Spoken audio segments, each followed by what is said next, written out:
He has recently published Slasher Camp for Nerd Dorks. He also published a book called Ravished by Reagansaurus and Social Media for Anti-Socials. A book I recommend reading all of them. Let's give it up for Christoph Paul.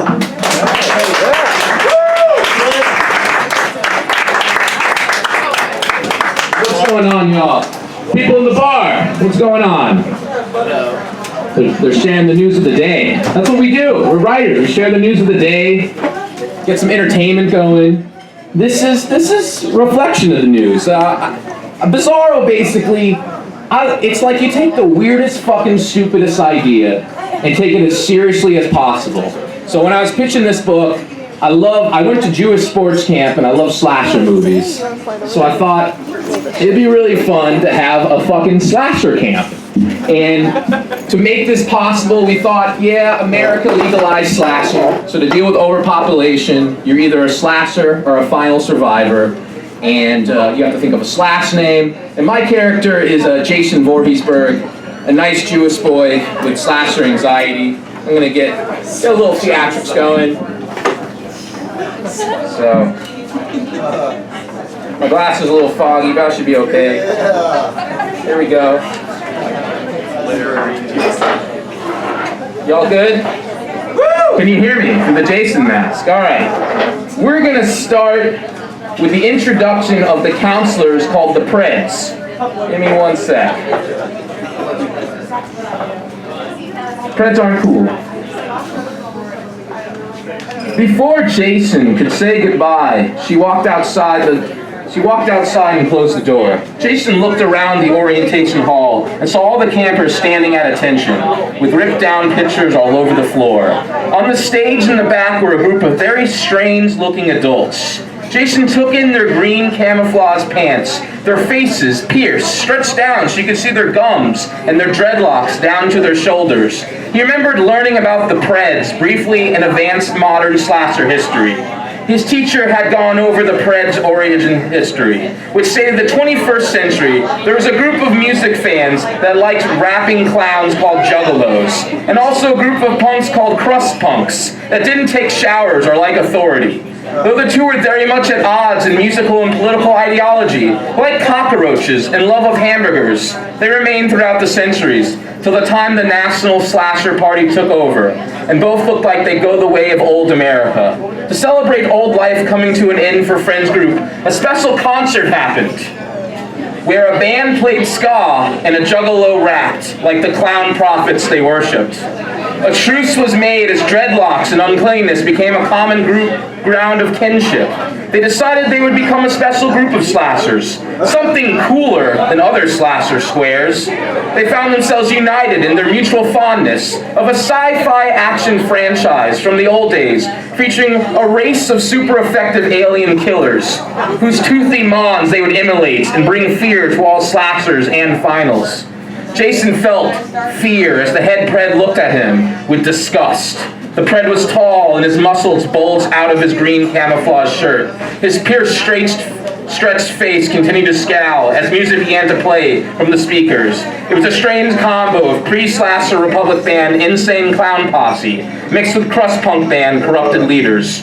Not one slasher camper found this music even slightly enjoyable. The head Pred walked on stage and mimed slitting his throat to cut off the music.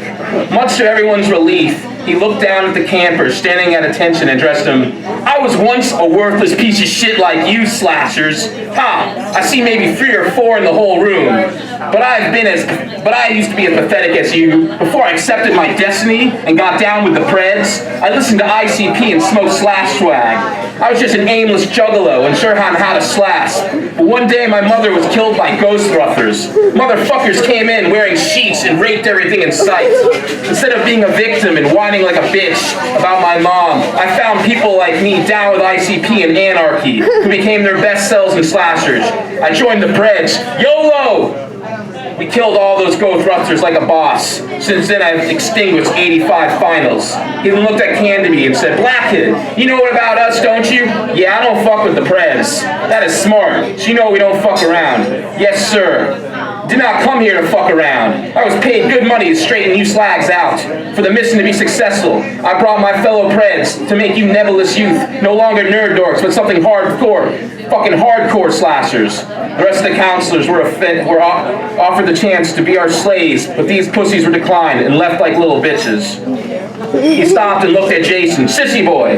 Jason realized the head Pred was talking to him. Yes sir, get the fucking line with the others and stand at attention. Jason ran to Candy Bee and stood at attention. Now that every waste of cum drop is here and stand at attention, time to meet your new counselors. So that's the introduction of the Preds. I'm gonna read one more point. This is they're playing Slasher the Flag, and Jason goes to find a shelter in the woods. He's scared of playing. All right. Jason kept on running until he heard sounds coming from even further into the woods. He paused and stopped, wondering if it was the other slasher group. He looked around and he could see the ski machine through the bushes and realized he was getting too close to the final camp. He heard noises again and hid behind the nearest tree. He noticed the voices were coming from the woods closer to the final camp. He peeked again and saw it wasn't other slashers, but a group of finals having sex in the woods. Jason looked again and felt more anxious and uncomfortable, then turned on by the final orgy. He watched them share kisses, strokes, and partners, breasts being fondled, the two erect tops being stroked and licked by the girls. Jason felt his throat go dry and his legs began to shake. The sight of them enjoying sex was not erotic, but depressing to Jason, and he wasn't sure why. Jason hated being imprisoned by his feelings and that he did not understand. He took a deep breath to try to get centered as he heard the moans getting louder. He remembered learning in Slash Ed that killing finals during lovemaking was a prize act because it was a 3-for-1 deal in population control. Slashing during the act of sex was practiced by the most celebrated slashers. Jason understood if he slashed a foursome of finals, he'd beat out of his camp and maybe even on slasher beat. He only had to sneak up on them and slash away, but he couldn't follow through. Like witnessing sex, the idea of causing death made him feel the same crippling anxiety. His legs tightened and became immobile. He closed his eyes and tried to conquer what was making him feel this way. Jason felt that if he could just get his first slash out of the way, he would erupt and be able to slash anyone. But for today, he did not have it in him to pull a slash trick. He opened his eyes and took one last look at the final orgy. They were now in full coitus, unaware of what Jason saw. A group of nude women and men walking slowly toward them. They were covered in dirt and scars. They kept their eyes on the teenagers like they were prey, and their only purpose was to devour them. Jason was not scared seeing the creepy sight. He let out a big breath and smiled, feeling relief at seeing the fuck followers. These nude people who attacked those having sex were scattered all over the nation. They were given the crude nickname because they're neither final nor slasher, but they attacked and killed anyone engaging in coitus or anyone who wasn't a virgin. When slasher and final citizenship went federal, there was an option for people to be in experimental programs, to be neither group, but you still had to help with population control. If you refused to choose, you were put to death. 97.8% accepted their new role of final or slasher, 1.2% chose to be put to death, and 1% of the old America chose the experimental population program. Doctors worked on neurotransmitters, stem cells, linguistic, and sensory programming, believing they could program the useless people to attack those engaged in intercourse to stop more pregnancies. The experimental retraining program, the 1% of men and women lost their sense of identity and became like dogs, able to sniff the act of sex and go and stop it. The experiment worked a little too well. The fuck followers, as laymen labeled them, went after not just current sex acts, but anyone who was no longer a virgin. The scientists didn't realize the scent of sex stayed on all human beings. While the slasher and final society emerged and stayed strong, the fuck followers became the boogeymen that both sides fear.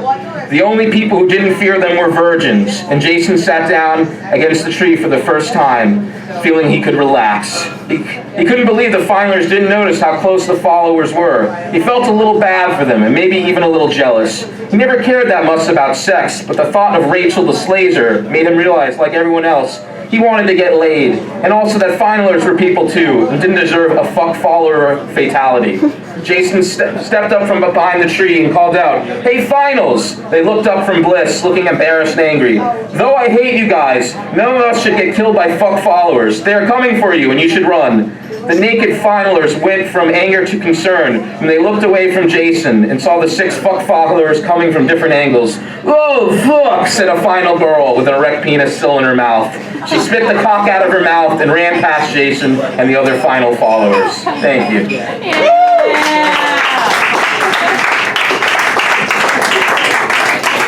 Keep it going, keep it going.